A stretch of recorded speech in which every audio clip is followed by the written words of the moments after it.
Je suis le seul, si pas le premier en tout cas président de la République démocratique du Congo, à avoir dit haut et fort, en parlant des Banyamulenge, mais j'élargis même à tous les Tutsis congolais que ce sont nos compatriotes. Il y a des Banyamulenge qui sont morts pour cette République et sous le drapeau. Donc j'en ai assez de ce discours qui consiste à discriminer ces populations et à donner ainsi l'occasion à des régimes barbares comme celui du Rwanda de nous envahir, sous de fallacieux prétextes d'ailleurs.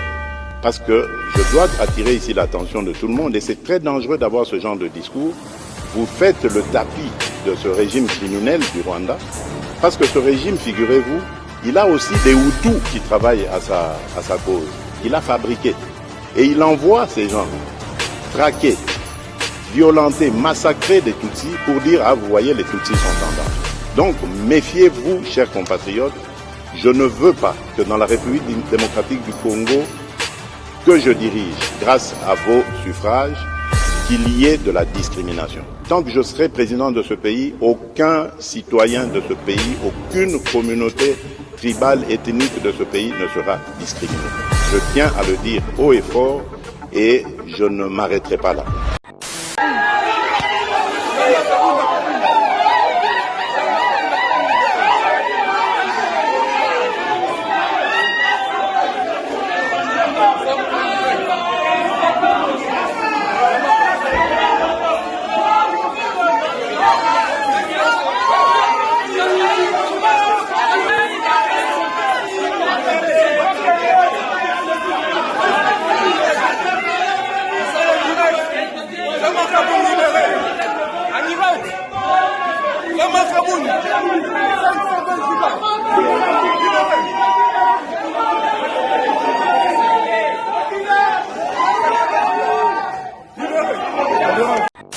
Présider les négociations sur cette résolution qui est le reflet de la situation qui prévaut en RDC.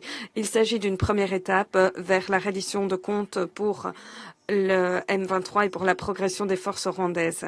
Cette semaine, nous avons décrété des sanctions contre James Kabarebe, le ministre d'État chargé de l'intégration régionale, et Lawrence Kanyuka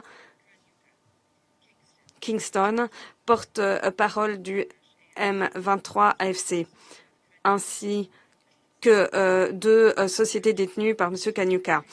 Ces actions démontrent notre détermination à demander à ces personnes qui permettent les activités déstabilisatrices du M23 et des forces rwandaises de rendre des comptes, ce qui déstabilise la situation dans l'est de la RDC. Nous applaudissons les actions similaires prises par d'autres États afin de ramener le Rwanda autour de la table des négociations et de mettre un terme aux violences. Une fois de plus, nous exhortons les membres. L'invasion par les forces de défense du Rwanda, RDF, et leur supplétif AFC M23 des provinces congolaises du Nord et du Sud Kivu en général et la prise brutale le 27 janvier 2025 de la ville de Goma ont poussé mon gouvernement qui, par la voix de son Excellence, Madame Thérèse Kayikwamba Wagner, ministre d'État, ministre des Affaires étrangères, coopération internationale et francophonie, s'est adressé à ce Conseil à 3 reprises en l'espace de 3 semaines seulement. Cela prouve le besoin de la paix que la République démocratique du Congo attend de ce Conseil de sécurité. Ce que vous venez de faire aujourd'hui, c'est ce que justement nous étions en droit d'attendre de votre Conseil depuis le 26 janvier dernier. Mais il a fallu 3 semaines au Conseil pour réunir l'unanimité. C'est vrai que cette attitude s'est révélée beaucoup plus dangereuse, qu'elle a empêché le Conseil de se prononcer, là où la gravité et l'urgence de la situation le commandaient de réagir avec promptitude et empressement. Dans le cas d'espèce, la paralysie momentanée du Conseil a laissé libre cours à la poursuite de l'occupation illégale des territoires de la République démocratique du Congo par les forces de défense du Rwanda et leur supplétif AFC M23, sachant que chaque jour d'inaction compromet la paix et la sécurité régionale et internationale, renforce l'agresseur et sape la crédibilité des Nations Unies.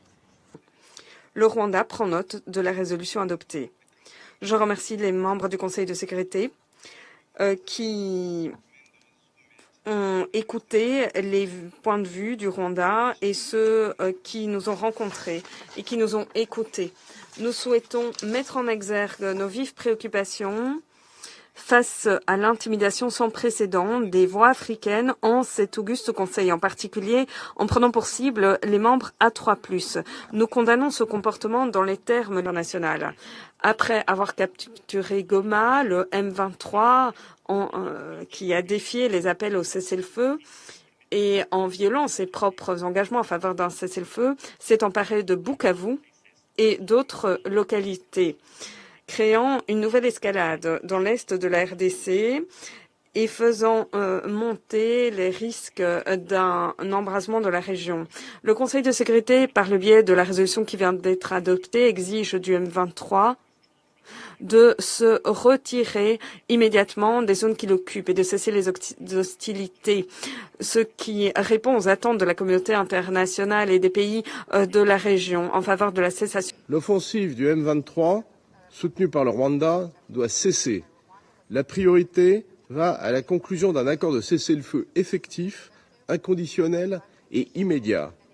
Un retour au dialogue est urgent avec l'appui des médiations régionales.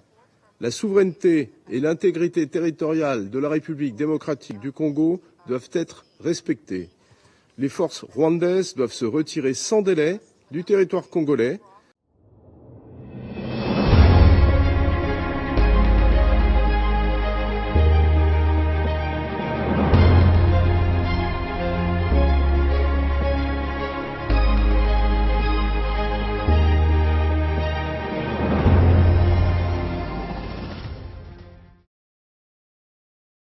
Solution pour na séjour na bino na Kinshasa yangoyo. Tozali na appartement pour na bino meublé na ndenge ya mikili. Komi tungisa te pour na accessibilité. Sécurité pe ba déplacement na yo ezali assuré. Adresse ezali moko avenue Dodoma numéro 1 Vendée na croisement des Huileries na commune ya Lingwala. Benga biso na numéro oyo ezali affiché.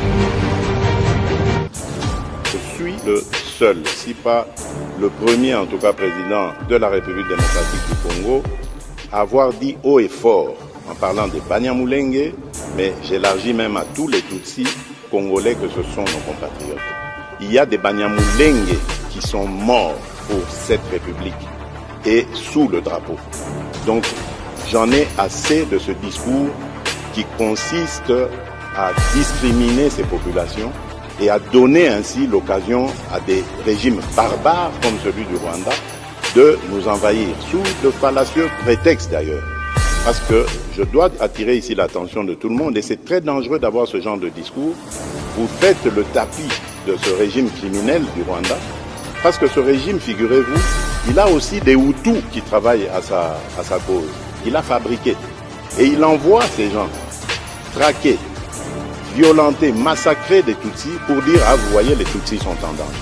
Donc, méfiez-vous, chers compatriotes, je ne veux pas que dans la République démocratique du Congo, que je dirige, grâce à vos suffrages, qu'il y ait de la discrimination. Tant que je serai président de ce pays, aucun citoyen de ce pays, aucune communauté tribale, ethnique de ce pays ne sera discriminé. Je tiens à le dire haut et fort et je ne m'arrêterai pas là. «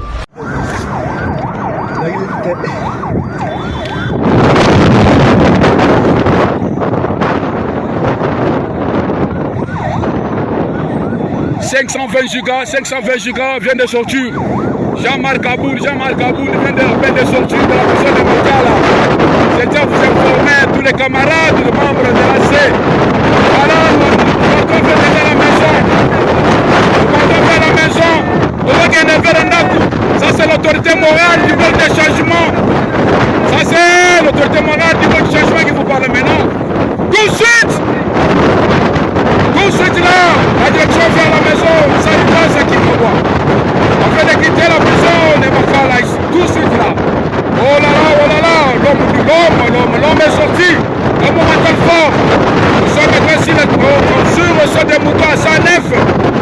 biso tomonte na 109 direction vers boulevard. Le fils de l'homme est sorti de la prison. Oh, le fils de l'homme est sorti de la prison.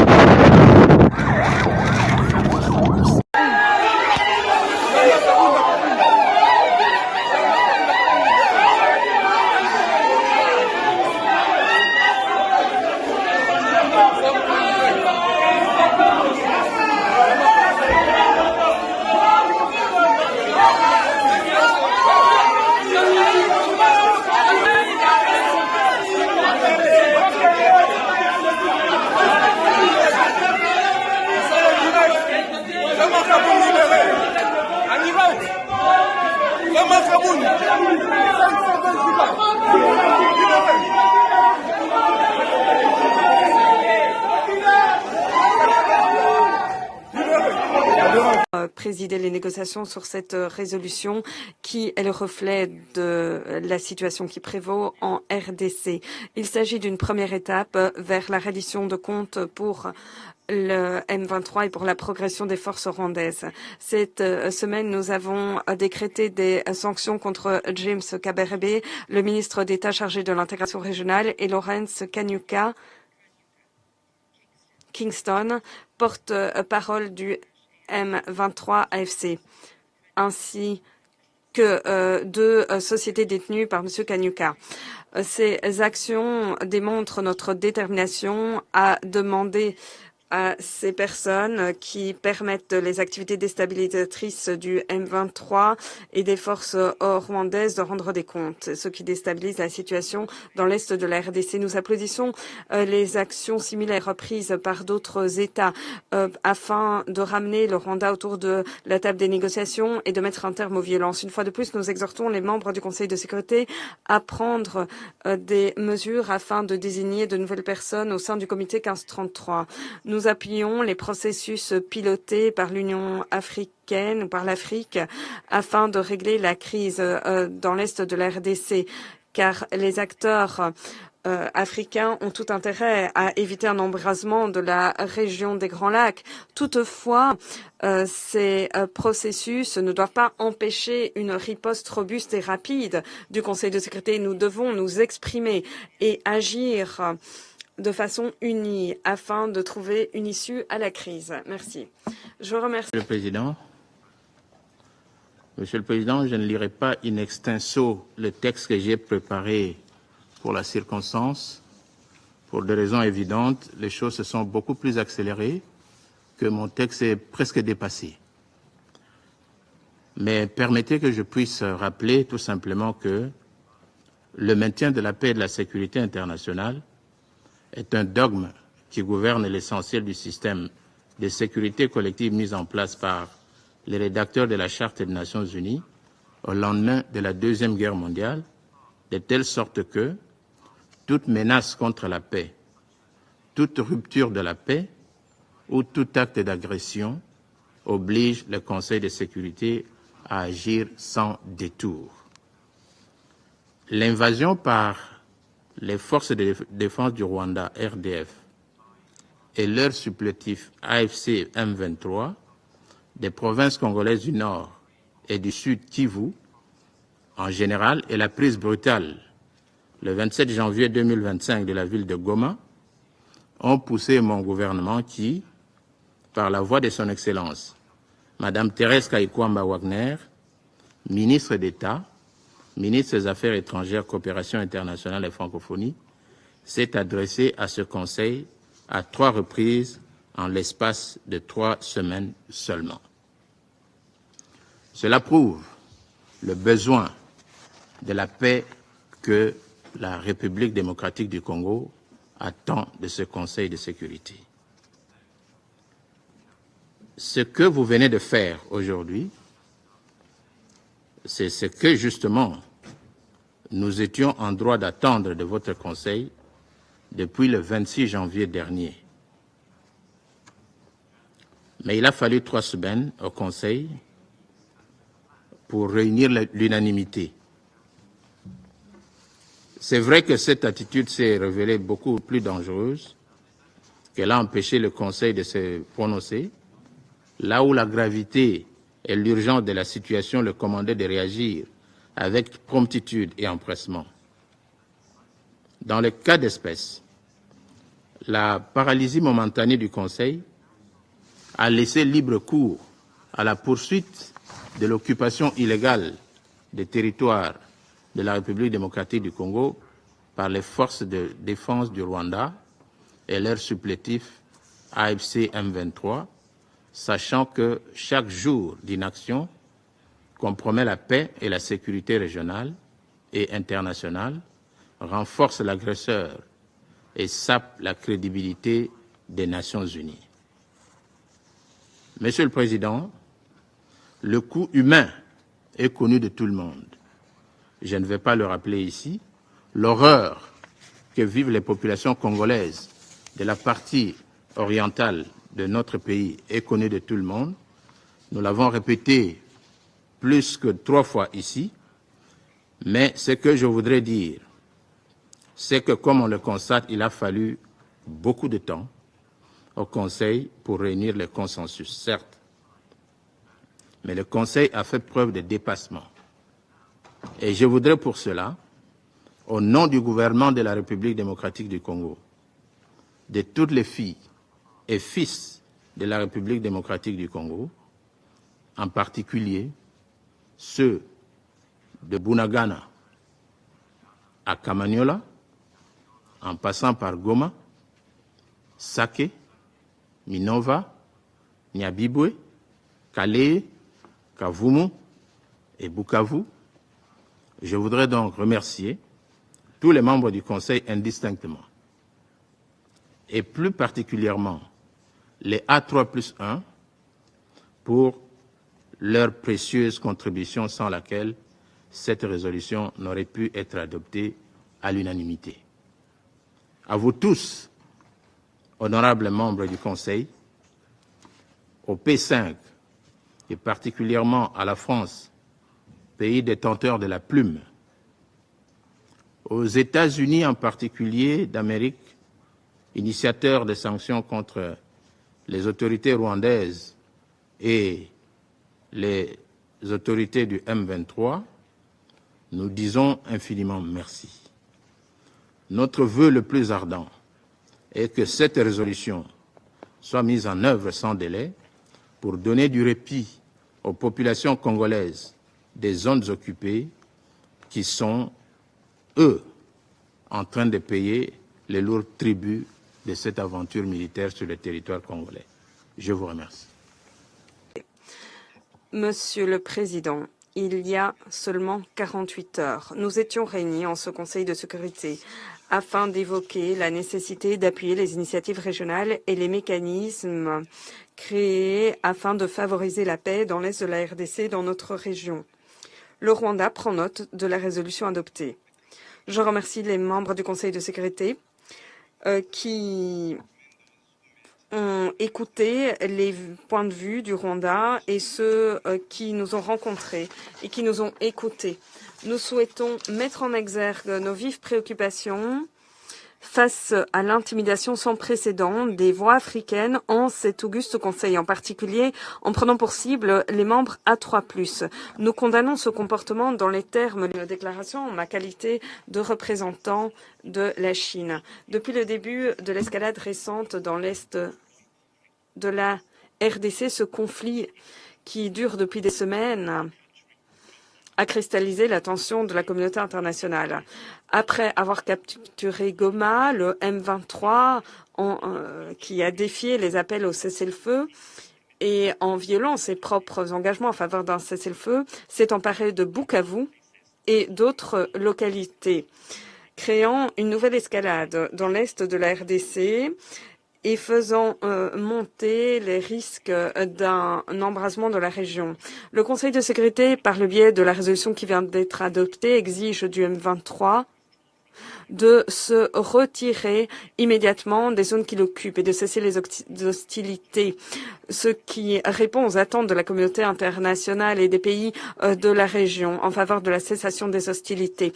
Et c'est ainsi également que le Conseil de sécurité doit s'acquitter de ses responsabilités. Voilà pourquoi nous avons voté pour ce projet de résolution. et nous nous félicitons de l'adoption à l'unanimité de ce projet de résolution par le Conseil de sécurité. Chers collègues, la situation qui sévit dans l'est de la RDC continue de se dégrader.